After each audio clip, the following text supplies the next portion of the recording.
Bitcoin is immune from attack. Welcome to the Crypto Show's Digital Cash Evolution. This is a kind of a special edition. We're going to touch on some issues with safety and such for Acapulco. There's been a lot in the news lately, basically all over the world, and some of it's right, some of it's wrong. Let's just kind of get into that. Jeff, as far as Acapulco goes, are there any special measures for safety, or is there even any need for that, or what do you think? Hey, Danny, good to talk to you. Yeah, it's been a tough week in Acapulco, as a lot of people know. Someone in our community, you could say, an anarchist, was murdered. It was actually, as you pointed out, there's a lot of wrong reporting about it. But of course, any murder of any foreigner in Acapulco always gets international press, and this one did as well. And they actually reported he was involved. He was the founder of Acapulco, or at least involved with Acapulco, which isn't true, as you know. He was running a different conference called Acapulco, just so people know. And as you know, he was murdered. He actually was living in quite a dangerous area. Whether he realized it or not, I'm not sure he fully realized it. But that area he was living in, I know, as someone who's lived in Acapulco, is one of the most dangerous areas to live in. What they were doing, that's up for speculation. But the press reported they had a drug lab. But it does appear that they were doing something related to drugs. And what we do know about the cartel in Mexico is there's really only one thing you can do that gets you in major problems in Mexico, and that's competing in the drug market with the cartels. And if that was the case, then it's that is fairly standard things that happen when you do compete with the cartel in Mexico. So very unfortunate. But you ask about if we increase security or anything like that, it's really truly not necessary because, as I pointed out, unless you're in a bad part of Acapulco in the drug trade, dealing with cartel people, there really is no problems. Where, of course, as you know, Danny, we're quite a ways away. We're near the airport in sort of the rich area where all the billionaires live, in a place called Diamante. Very secure, very safe, 5-star hotel. We always do have security. I don't know if you know that, Danny. I don't know if you ever see it. We actually have quite a bit of security there every year, just in case. There's really not too much reason to do it, but we need to have some cryptocurrency people around. You want to be careful, and we do have always some, security there. There's really no. I noticed like last year they were at certain times they were actually keeping people from going on the beach because there were concerns that they'd heard a rumor about something might happen, so they kept people off the beach at night on certain days. They do have a kind of a guard tower out front, or a guard gate, I guess you would say, before you can even enter the hotel. So there's never really any concern about that. Let me play a clip real quick. So we may have actually the most recent audio of John Galton, who was shot, and this is what he had to say about Acapulco and its safety. Experience Acapulco. Yeah, it's right there. So for the Acapulco experience, you guys have been in Acapulco for what, 4 years now? It's 3 years almost. 3 years. So 3 years you guys have been living right there in the center of Acapulco. What can people expect? Safety, because that's the main thing everybody's worried about. Acapulco is the most dangerous city on the planet. Although I guess I've been to Chicago. There is like one neighborhood that I can say of that I would like warn people, I guess, to avoid staying in, and that's just if you're not on your toes, it could be bad because it's technically the hood, but there's lots of like mansions over there for rent for like nothing, so it's appealing to both the cartels and the gringos. But yeah, like avoid Coletta, but other than that, like I've walked this city from end to end by myself and never really had fear for my safety.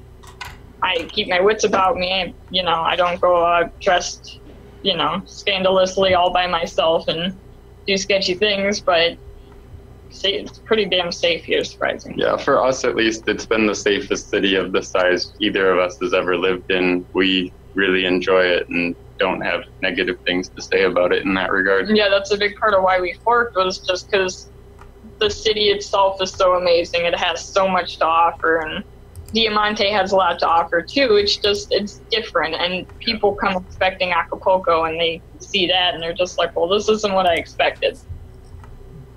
And Diamante is the danger that does occur there is pretty much if you're doing business with the cartel. Yeah, you've got to be, either just going out late at night and being stupid, or doing business with the cartel, or not paying attention and getting in with a sketchy taxi driver, which you can kind of tell that, if somebody's trying to take advantage of you, if you're paying attention, you can tell.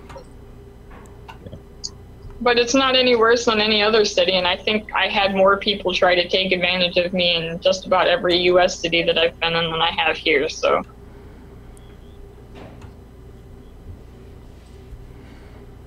So, ironically, 2 days before this had happened, that was their feelings about the safety of Acapulco. So. Yeah, I actually agree with a lot of what she said. And actually, I've talked to Lily since this. I've talked to her quite a bit, actually. And she's doing okay. She's safe. And, she's obviously, it's been a terrible few days, but she's doing okay. And she actually said she has no intention to leave Acapulco. She still loves Acapulco. And what she said about being able to walk pretty much anywhere at almost any time and not really have too many problems, that's fairly true for foreigners in general.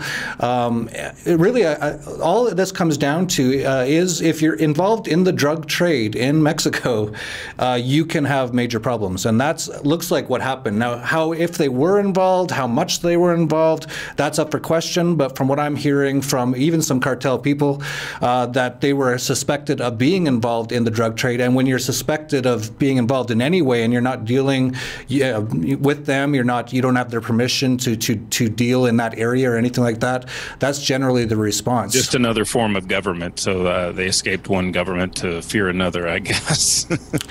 Because that's kind of what they were dealing with in the U.S. as well.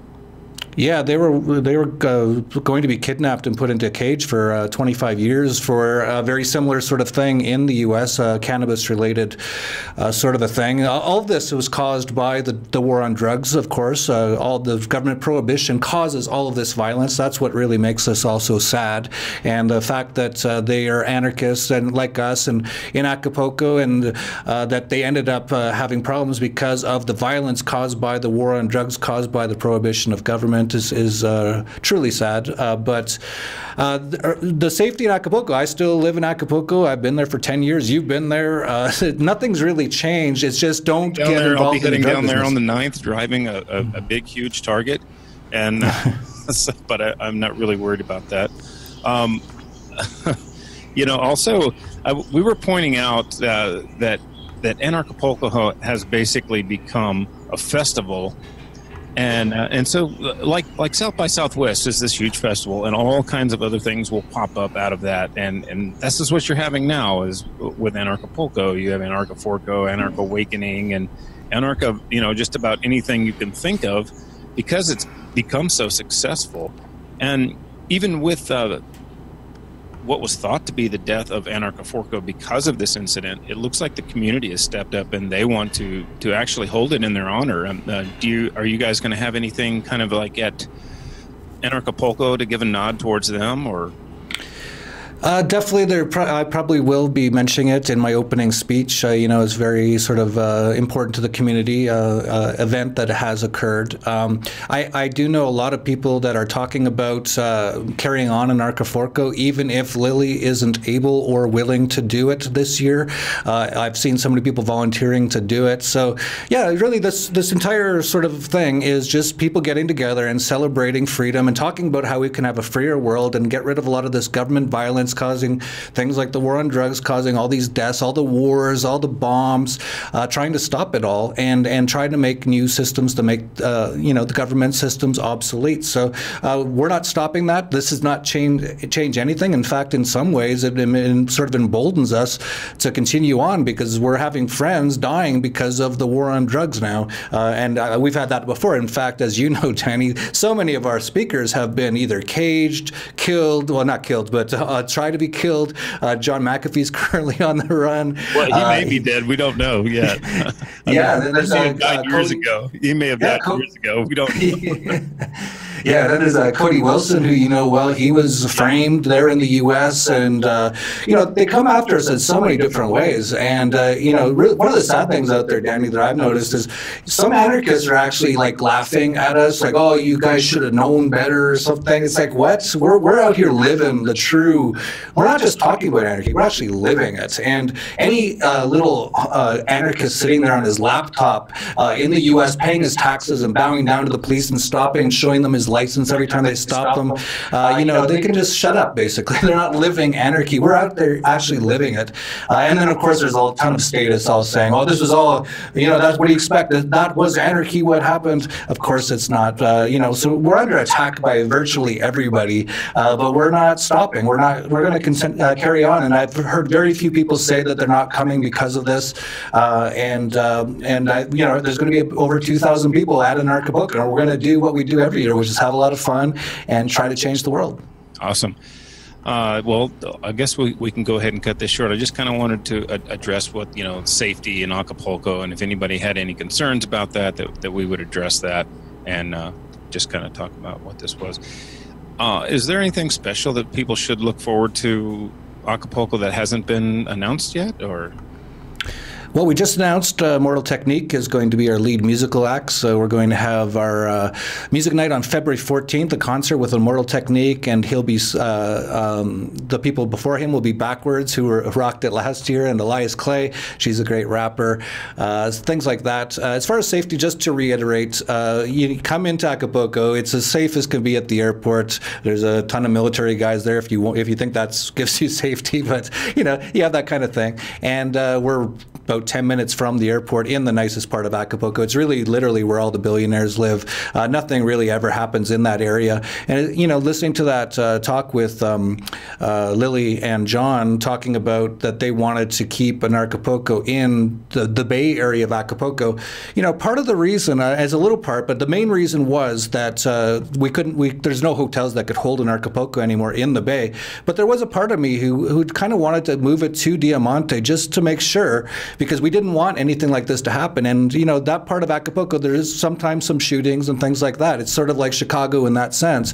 And that's part of the reason I'm quite happy to have the event in Diamante, because it's about as safe as it gets. Even the president of Mexico goes to Diamante. Right after us is the Mexican tennis, which is got all the top tennis players in the world all there. Like, this is about as safe of an area as you can get. So anyone out there who's worried about safety, there's literally nothing to worry about. I'm not worried. And as I was about to mention in that recording, you know, I've been to Acapulco multiple times. I've been to Chicago once. I ventured into Chicago on the south side. I got lost and ended up at a stoplight, and the light turned green. I was still looking at my map, and someone pulled up beside me and pointed a gun at me and told me to get my white ass out of that neighborhood.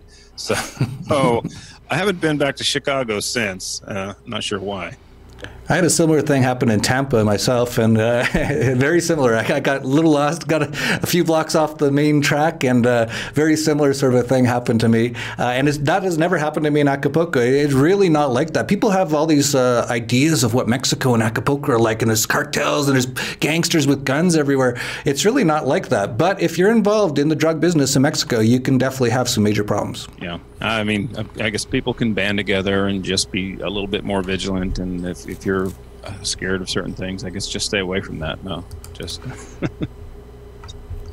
Yeah, there's nothing to worry about. As I said, we're all in the Diamante area, and it's about as secure. Really, it's about as secure of an area as anywhere in the world that I've ever been.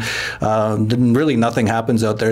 It's you know, the government, the cartels, everyone sort of understand. You don't go in that area. That's for tourists. That's for like rich people. You don't mess with that area, and really, you don't. Awesome. Well, everybody check out Anarchapulco at anarchapulco.com and check out some of the pages that are Anarchapulco's Facebook page, and then there's another page called 365, I think, with the same name, and they're talking about what they're going to do with Anarchapulco. If you want to go and pay tribute there, check that out as well. Thanks, Jeff, and we'll talk to you next time. Yeah, looking forward to seeing you, Danny. All right, man.